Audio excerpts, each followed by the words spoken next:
On a bien débroussaillé le sujet. J'espère qu'on a perdu personne. Je propose qu'on fasse faire une une petite question. petite pause, ouais. Petite pause des questions. Ouais. Euh, le, le principe, du coup, c'est simple. C'est tu pioches une question dans le verre. Tu te la poses à toi-même. Et puis tu essaies d'y répondre. Très bien. Donc, c'est de l'autogestion, Ouais, c'est ça. de questions. Autonomie. Suspense. Alors, je vous la lis. Depuis quand date ton envie d'être ingénieur? Bah, du coup, pour quelqu'un qui n'est pas ingénieur, à proprement parler, c'est marrant Ben, comme non, je suis question. très heureux d'être tombé sur. Est-ce que déjà tu te Non. définis comme ingénieur aujourd'hui? Ben oui, en fait, ça a été assez. Bon là, je sais pas si ça. En gros, effectivement, à la fin de l'école, j'ai eu un sentiment. Du coup, j'étais perdu. J'étais pas certain du tout d'être ingénieur parce que j'avais vraiment une vision qu'aujourd'hui, je m'en suis beaucoup éloigné. Mais à ce moment-là, j'avais une vision extrêmement dichotomique où il y avait soit être ingénieur, c'est travailler pour une multinationale, donc travailler pour le capital et dans des conditions genre open space, bon, des choses un peu être exploité quoi, hein, Ouais. pour une grande entreprise avec des conséquences sociales et environnementales qui peuvent être largement critiquées. Ouais. Soit c'était être ingénieur dans un bureau d'études, donc il y avait le moins côté multinational, mais c'était avoir un volume horaire de 60 heures. Et même si je pense qu'aujourd'hui je passe au moins 60 heures au travail, je n'étais pas certain de me dire j'ai bossé 60 heures pour quelqu'un, pour des projets sur lesquels je suis même pas forcément convaincu. Donc je m'étais vraiment éloigné, je me définissais pas du tout comme ingénieur, je me sentais même plutôt un peu opportuniste quoi. J'ai le titre, mais finalement, est-ce que je suis vraiment qualifié, est-ce que je suis vraiment bon? Mais t'avais pas eu l'idée de finalement d'aller dans ces grandes compagnies, de ces grandes entreprises, pour finalement changer les choses à l'intérieur? Enfin, c'était naïve un peu de... J'ai pas ce courage-là. En fait, j'avais connaissé des gens qui étaient complètement pour ça, qui le font d'ailleurs. Ouais. Et je suis admiratif d'avoir ce courage-là. Moi, je l'ai pas. C'est pas ton projet de vie de passer du temps à ça. Je me disais, mais en fait, la vie est courte. Est-ce que j'ai envie de travailler, passer des années? Alors, il y a des stratégies qui peuvent vraiment être établies, changer d'intérieur ou économiser suffisamment pour ensuite partir sur d'autres projets. Ce sont des stratégies qui se défendent. Voilà, c'est ça, c'est légitime. C'est pas celle que j'ai choisie parce que je me disais, je me sens pas le faire. En fait, je me sentirais pas du tout légitime et je me dis quel sens ça a ça. Mais en fait, est-ce que je veux vraiment faire ça de ma vie? Qu'est-ce que je vais apporter? Si je peux apporter quelque chose, qu'est-ce que je peux apporter? Et la question sous-jacente, c'est, t'as eu un diplôme d'ingénieur.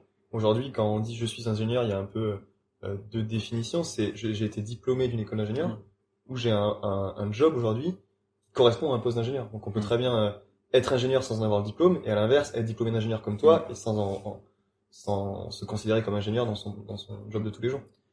Alors, oui. Alors, il se trouve qu'aujourd'hui, quand on recrute, on est sur pareil, on est sur le contexte spécifique de la France qui est pas, peut-être rien à voir avec les pays anglo-saxons où là, ça passe par une formation universitaire.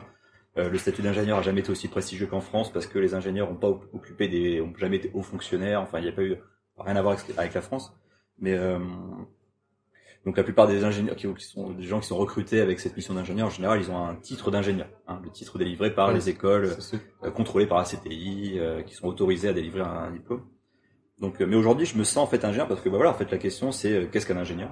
On revient toujours à cette question et je me dis j'ai fait le cursus d'un ingénieur ou d'une ingénieure, j'ai acquis un certain nombre de compétences. Alors, le fait de moins les utiliser, il y a des choses qui se perdent évidemment, mais il y a tout un mode de raisonnement et puis moi je le vois avec mes recherches en sociologie, c'est que je fais des analogies avec l'hydraulique très souvent, où super intéressant, je pense des effets de seuil, où je pense à tout un tas de mécanismes. Donc je me sens bien ingénieur quand même. Mais voilà, je suis très heureux d'avoir cette double casquette parce que ça me permet de m'épanouir, de voir le monde à la fois d'avoir ce raisonnement scientifique et technique en disant tout n'est pas possible et puis il faut quand même raisonner en termes de input, output, il faut qu'on réfléchisse au bilan, bon comment ça se fait. Et en même temps, ce point de vue plus social où Donc voilà, donc pour répondre à la question, donc depuis quand, j'étais assez excité d'être ingénieur effectivement au lycée, même si j'avais fait comme j'étais un peu triste de pas avoir poursuivi en littérature, mais j'étais assez excité parce qu'il y avait cette dimension où ingénieur, sans savoir précisément ce que c'est, on se dit on va pouvoir un peu changer le monde, il y a un côté un peu géo trouve tout quoi, j'ai inventé des trucs et tout. Donc je pense que en terminale j'étais assez excité à l'idée de devenir ingénieur et aujourd'hui vraiment aucun regret. Voilà, il y a eu ce moment un peu un peu de flottement entre la fin d'école et la reprise du master. Il a fallu construire un nouveau projet professionnel parce que se lancer dans l'inconnu aussi pour toi. Ouais, totalement, mais aucun regret parce que j'ai rencontré que ce soit des camarades de promotion avec qui je suis toujours très très ami, très lié, ou des gens qui travaillent, des enseignants, des enseignantes, des personnels administratifs avec qui je suis extrêmement entendu, je suis toujours en contact et voilà, donc c'était des rencontres quand même extraordinaires et aucun regret quoi. Aujourd'hui, j'ai pas la trajectoire classique d'un ingénieur N7 ou d'une ingénieure N7. Mais voilà, je suis très content de ça.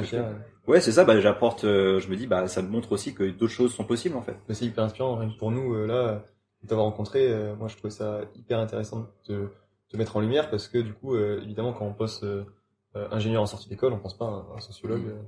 Donc c'est intéressant.